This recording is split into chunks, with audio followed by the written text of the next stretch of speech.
Hello friends. Previous video में हमने skeletal system में लॉन्ग बोन के बारे में देखा कि लॉन्ग बोन की स्ट्रक्चर कैसी होती है और बोन टिश्यू की हिस्टोलॉजी के बारे में हमने प्रीवियस वीडियो में देखा। आज की इस वीडियो सेशन में हम बात करने वाले हैं कॉम्पैक्ट बोन के बारे में कि कॉम्पैक्ट बोन क्या होती है, इसके अंदर कौन कौन सी स्ट्रक्चर पाई जाती हैं, इस बारे में हम देखेंगे। तो स्टार्ट करते हैं। Compact bone tissue it makes 80% of total body bone mass. जो कॉम्पैक्ट बोन होती है वो पूरे बोन का जो मास होता है उसका 80% बनाती है। Compact bone tissue is composed of repeating parallel tube shape structure, osteons और हावर्सियन कैनाल। जो कॉम्पैक्ट बोन टिश्यू होता है ये बना होता है repeating parallel tube shape structure. एक parallel tube shape structure bone में प्रेजेंट होती हैं जिसका एक कॉम्पैक्ट बोन टिश्यू बना होता है जिनको ओस्टियोन बोला जाता है। ये इसको हावर्सियन सिस्टम भी बोलते हैं।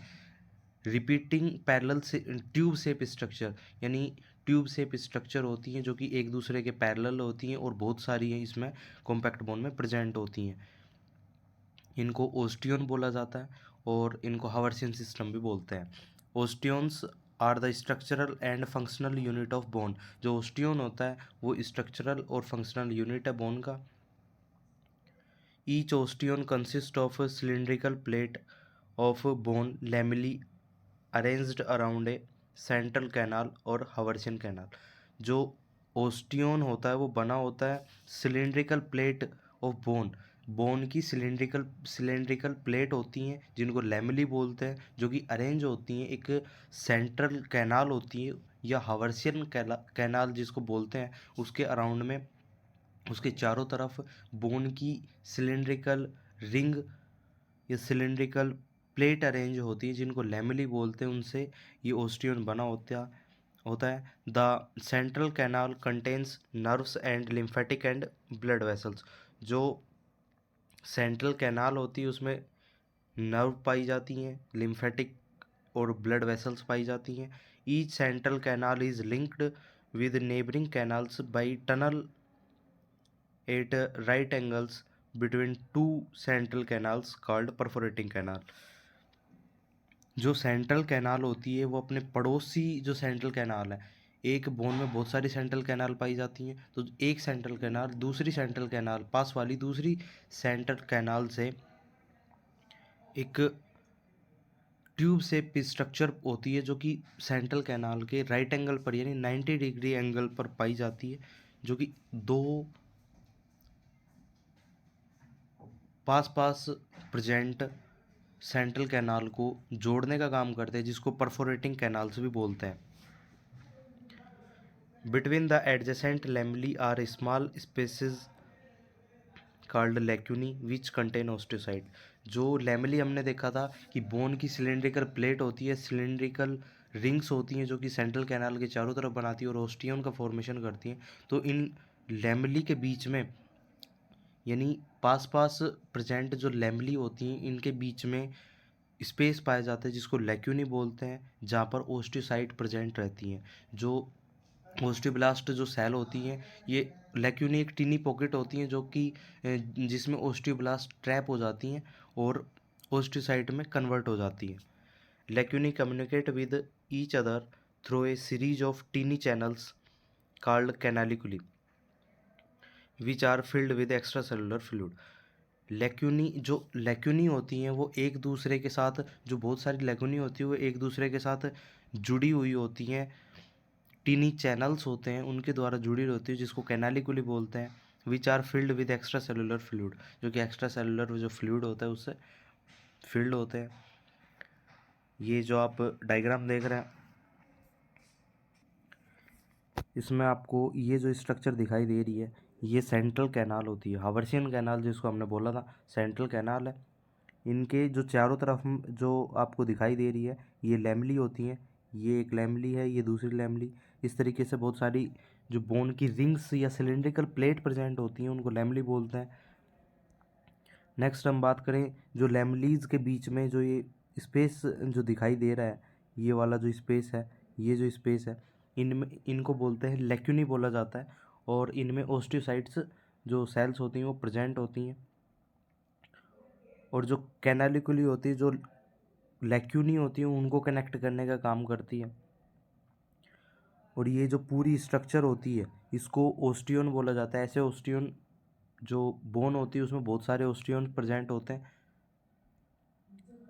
और वोल्केमंस जो कैनाल होती है इसको परफोरेटिंग कैनाल्स को ही वोल्केमंस कैनाल बोला जाता है।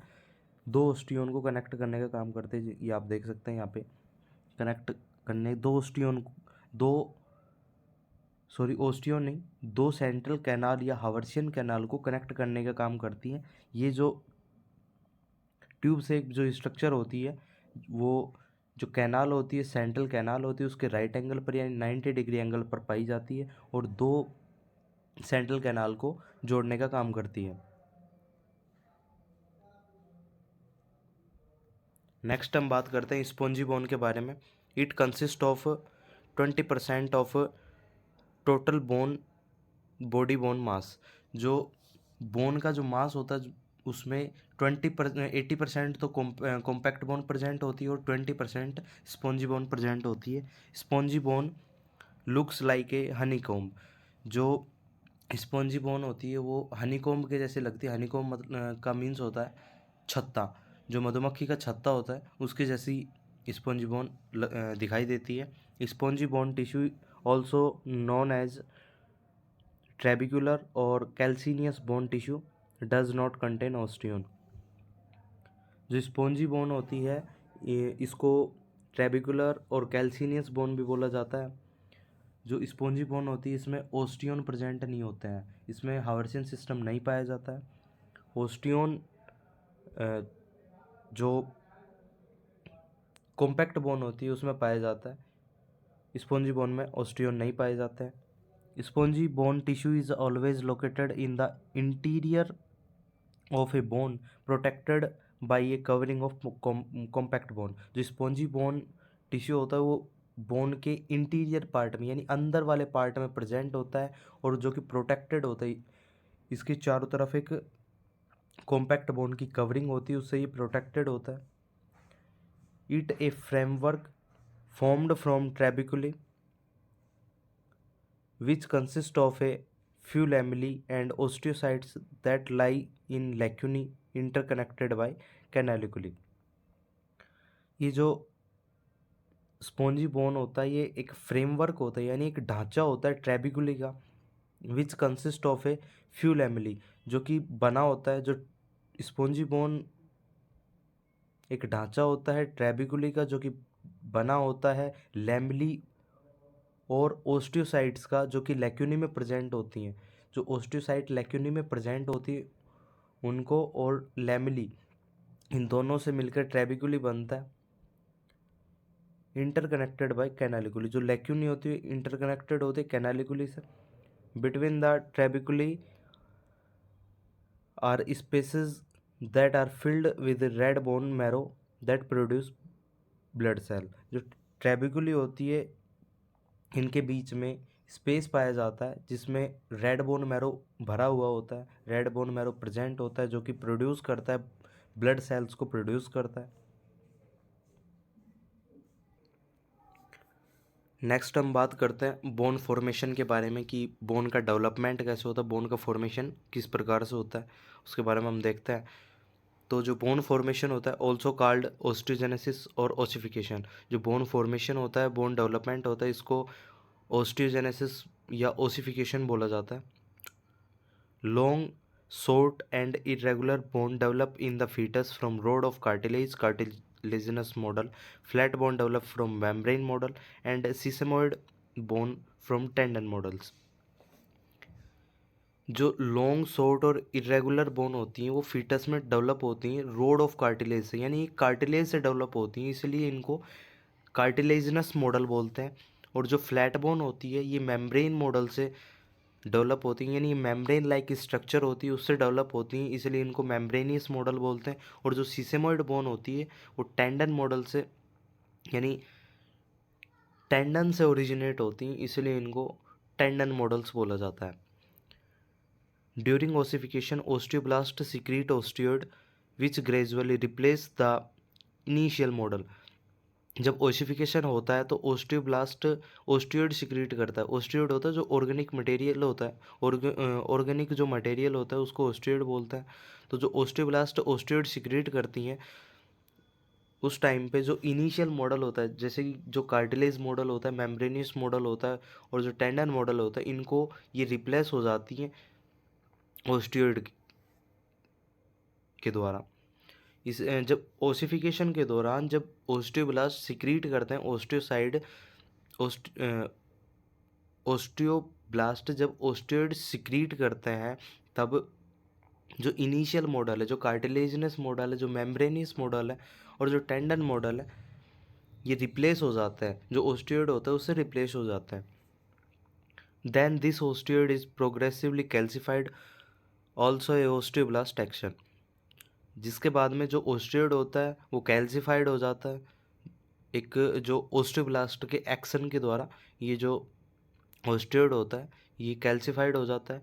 As the bone grows the osteoblast become trapped in matrix of their bone making and become ओस्टियोसाइड।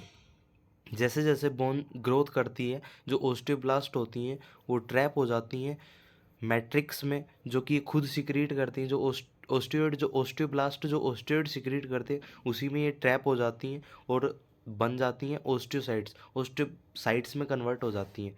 जो हमने देखा था लेक्यूनी जो structure tiny pocket like structure होती है उसमें ये ट्रैप हो जाती हैं और ओस्टियोसाइट्स में कन्वर्ट हो जाती हैं। In mature bone a balance of osteoblast and osteoclast activity maintain normal bone structure. जो मैच्योर बोन होती है इसमें जो ओस्टियोब्लास्ट और ओस्टियोक्लास्ट जो बोन होती हैं इनकी जो एक्टिविटी होती है, इनका जो वर्क होता है, इनके बीच में जो बैलेंस होता है उनकी वजह से जो बोन का स्ट्रक्चर मेंटेन रहता है, नॉर्मल बोन का स्ट्रक्चर रहता है। नेक्स्ट हम बात करते हैं लॉन्ग बोन डेवलपमेंट के बारे में कि लॉन्ग बोन का डेवलपमेंट कैसे होता है। तो हमने देखा था लॉन्ग बोन का डेवलपमेंट कार्टिलेजिनस मॉडल से होता है।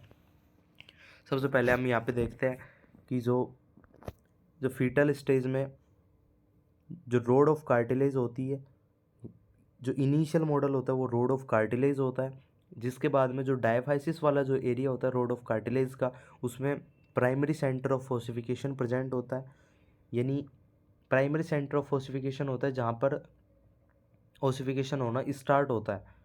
फीटल एज में जो ओसिफिकेशन होना स्टार्ट होता है उसको प्राइमरी सेंटर ऑफ ओसिफिकेशन बोलते हैं। जिसके बाद में जो डायफाइसिस होता है उसमें उसकी जो लेंथ होती है उसमें वृद्धि होती है या उसकी जो लेंथ बढ़ती है, डायफाइसिस की लेंथ बढ़ती है। At the time of birth जो डायफाइसिस होता है उसमें मेडुलरी कैनाल का जो वहाँ पे ब्लड सप्लाई होने लगती है बोन में। जो ब्लड वेसल्स डेवलप हो जाती हैं और मेडुलरी कैनाल का फॉर्मेशन होना स्टार्ट हो जाता है। और जो एपिफाइसिस वाला जो एरिया है उसमें सेकेंडरी सेंटर डेवलप होता है ओसिफिकेशन के लिए। Secondary centre of ossification in epiphysis. जो एपिफाइसिस वाला जो एरिया होता है उसमें सेकेंडरी सेंटर डेवलप होता है ओसिफिकेशन के लिए। और जो चाइल्डहुड और एडोलसेंट होते हैं उसमें जो सेकेंडरी सेंटर ऑफ ओसिफिकेशन से जो एपिफाइसिस वाले जो एरिया है उसमें स्पॉन्जी बोन का फॉर्मेशन होता है जिसके चारों ओर हाइलिन कार्टिलेज का फॉर्मेशन होता है और जो मेडुलरी कैनाल होती है वो डेवलप हो जाती है। और जो एपिफाइसिस होता जो एपिफाइसिस वाला एरिया डेवलप हो जाता है, डायफाइसिस वाला एरिया भी डेवलप हो जाता है। बोन के चारों ओर पेरिओस्टियम की लेयर बन जाती है और जो आर्टिकुलेटिंग एरिया होता है वहाँ पे हाइलिन कार्टिलेज की लेयर बन जाती है। इसके बारे में हम डिटेल से देखते हैं। In long bones the point from which ossification begins are small areas of osteogenic cells or center of ossification in the cartilage model at about 8 weeks of gestation. Long bone में वो point जहाँ से ossification start होता है, ऐसे जो छोटे area होते हैं, स्मॉल एरिया होते हैं, ओस्टियोजेनिक जो सेल होती हैं, ओस्टियोब्लास्ट ओस्टियोक्लास्ट जो सेल होती हैं जो ओस्टियोइड सिक्रीट करती हैं, उनके जो छोटे एरिया होते हैं जिनको सेंटर ऑफ ओसिफिकेशन बोलते हैं कार्टिलेजिनस मॉडल में, क्योंकि कार्टिलेजिनस मॉडल से लॉन्ग बोन का डेवलपमेंट होता है। तो जो कार्टिलेजिनस मॉडल में जो स्मॉल पॉइंट होते हैं जहाँ से ओसिफिकेशन स्टार्ट होता है, यानी वो पॉइंट जहाँ से ओसिफिकेशन स्टार्ट होता है उसको सेंटर ऑफ ओसिफिकेशन कहते हैं। ये जो लॉन्ग बोन का जो सेंटर ऑफ ओसिफिकेशन है ये स्टार्ट होता है 8 वीक ऑफ गैस्टेशन। जो गैस्टेशन का जो 8th वीक होता है उसमें स्टार्ट होता है। Later the blood supply develops and bone tissue replace cartilage as osteoblast secrete osteoid in the shaft. इसके बाद में जो गैस्टेशन, जो 8th वीक ऑफ गैस्टेशन के बाद जो सेंटर ऑफ ओसिफिकेशन जब बन जाता है और जो बोन का डेवलपमेंट स्टार्ट होता है, उसके बाद में ब्लड सप्लाई डेवलप होती है and bone tissue replace cartilage as osteoblast secrete osteoid in shaft. और जो शाफ्ट वाला जो एरिया होता है यानी डायफाइसिस वाला जो एरिया होता है उसमें जो ओस्टियोब्लास्ट होती हैं वो ओस्टियोइड सिक्रीट करती हैं। जो ओस्टियोइड होता है वो कार्टिलेज को रिप्लेस कर देता है। The bone lengthens as ossification continues and spread to the epiphysis. जो बोन होती है वो लंबाई में बढ़ती है, जब ओसिफिकेशन कंटिन्यू रहता है तो जो बोन होती है वो लंबाई में बढ़ती है और स्प्रेड हो जाती है एपिफाइसिस तक। Around birth secondary centre of ossification develop in epiphysis. जो बर्थ के दौरान जो सेकेंडरी सेंटर ऑफ ओसिफिकेशन वो डेवलप होता है एपिफाइसिस में and the medullary canal forms when osteoclast break down the central bone tissue in the middle of shaft। जब diaphysis वाले एरिया में जो ओस्टियोक्लास्ट होती हैं वो जो बोन टिश्यू का जो ब्रेक डाउन करती हैं तब मेडुलरी कैनाल का फॉर्मेशन होता है। डायफाइसिस वाले एरिया में जो सेंट्रल बोन टिश्यू होता है, जो बोन के बीच का जो टिश्यू होता है उसको जब ओस्टियोक्लास्ट जो सेल्स होती हैं वो ब्रेक डाउन करती हैं तब मेडुलरी कैनाल का फॉर्मेशन होता है। During childhood long bones continue to lengthen because the epiphyseal plate at each end of the bone, which is made of cartilage, continue to produce new cartilage on its diaphyseal surface। Childhood के दौरान जो long bone होती है वो लंबाई में बढ़ना जारी रखती है, यानी उनकी लंबाई बढ़ती रहती है because the epiphyseal plate of each end of the bone which is made of cartilage. क्योंकि जो एपिफाइजियल जो प्लेट होती है जो कि दोनों साइड में दोनों एंड पर प्रेजेंट होती है, जो एपिफाइसिस और डायफाइसिस के जो बीच में एक प्लेट होती है एपिफाइजियल प्लेट वो प्रेजेंट होती है जो कि कार्टिलेज की बनी होती है। Continues to produce new cartilage on its diaphyseal surface. जो कि जो कार्टिलेज का प्रोडक्शन जारी रखती है, यानी कार्टिलेज का प्रोडक्शन कंटिन्यू रखती है ऑन इट्स डायफाइजियल सरफेस। जो डायफाइसिस की जो एंड वाली सरफेस होती है, जो एपिफाइसिस की तरफ जो सरफेस होती है वहाँ पर जो कार्टिलेज का प्रोडक्शन कंटिन्यू रखती है। This cartilage is then turn to bone. जो एक कार्टिलेज होती है ये बाद में बोन में कन्वर्ट हो जाती है। नेक्स्ट हम बात करते हैं hormonal regulation of bone growth. जो बोन ग्रोथ होती है उसमें जो हार्मोन होते हैं वो कैसे रेगुलेशन करते हैं उसके बारे में यहाँ पे हम देखेंगे। तो growth hormone, thyroid hormone T3 and T4 promote bone growth by stimulating osteoblast.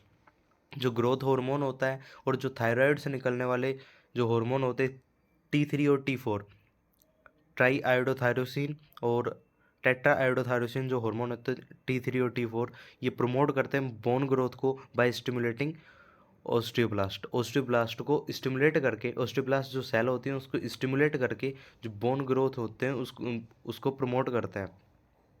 Eight puberty the sex hormone oestrogen and testosterone responsible for increase osteoblast activity, synthesis of bone extra cellular matrix.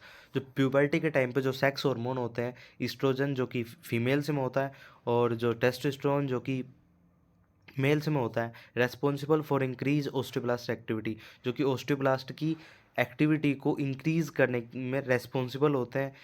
यानी increase करते हैं synthesis of bone extra cellular matrix, जो कि जो bone की extra cellular जो matrix होती है, जो बोन की मैट्रिक्स होती है, उसका सिंथेसिस करते हैं। Oestrogen also promote changes in the skeleton such as widening of the pelvis. जो ईस्ट्रोजन होता है वो प्रमोट करता है चेंजेस इन स्केलेटन। जो फीमेल्स में जो एस्ट्रोजन होता है वो जो फीमेल का जो स्केलेटन होता है उसमें कुछ चेंजेस को प्रमोट करता है, जैसे कि वाइडनिंग ऑफ द पेल्विस। जो पेल्विस जो एरिया होता है फीमेल्स में उसको वाइड करने को प्रमोट करता है। In women falling estrogen level after menopause cause a higher risk of bone fracture. Women's में जो एस्ट्रोजन का जो लेवल जब डाउन होता है, यानी मीनोपोज के टाइम पे जब एस्ट्रोजन का जो लेवल डाउन होता है वुमेन्स में, जो कि higher risk of bone fracture को कोज करता है, यानी बोन फ्रैक्चर होने की उसमें संभावना ज़्यादा रहती है, क्योंकि एस्ट्रोजन का लेवल कम हो जाता है मीनोपोज के बाद में, जिसको ओस्टियोपोरोसिस बोलते हैं। Calcitonin increase calcium uptake into bone, reduce blood calcium and parathormone decrease it increase blood calcium. जो कैल्सिटोनिन होता है वो इंक्रीज करता है कैल्शियम अपटेक इनटू बोन। जो बोन में कैल्शियम का जो अपटेक होता है उसको इंक्रीज करता है, और जो ब्लड से बोन में कैल्शियम के अपटेक को इंक्रीज करता है, और ब्लड में जो कैल्शियम का लेवल होता है उसको डिक्रीज करता है, उसको डाउन कर देता है, ब्लड में कैल्शियम के लेवल को डाउन कर देता है। लेकिन इसके ही विपरीत, इसके जो उल्टा एक्शन दिखाता है वो पैराथॉर्मोन होता है, जो कि पैराथॉर्मोन हार्मोन होता है जो वो डिक्रीज कर देता है जो कैल्शियम का जो अपटेक होता है, जो बोन का जो कैल्शियम अपटेक होता है उसको वो कम कर देता है, और जो ब्लड में जो कैल्शियम का लेवल है उसको इंक्रीज कर देता है। तो फ्रेंड्स, इस वीडियो में हमने देखा कि कॉम्पैक्ट बोन की स्ट्रक्चर कैसी होती है, स्पॉन्जी बोन की स्ट्रक्चर कैसी होती है, और लॉन्ग बोन का डेवलपमेंट कैसे होता है, और बोन का फॉर्मेशन कैसे होता है, और जो बोन ग्रोथ का जो हार्मोनल रेगुलेशन होता है वो किस तरीके से होता है, इस वीडियो में हमने देखा। नेक्स्ट वीडियो में हम बात करेंगे हीलिंग ऑफ बोन टिश्यू के बारे में, कि जब फ्रैक्चर हो जाता है तो किस तरह से जो बोन का जो बोन हीलिंग किस तरीके से होती है, उस बारे में नेक्स्ट वीडियो हम देखने वाले हैं। तो यदि चैनल को अभी सब्सक्राइब नहीं किया है तो सब्सक्राइब कर दीजिए, और वीडियो को अपने फ्रेंड्स के साथ शेयर कीजिए। Thank you.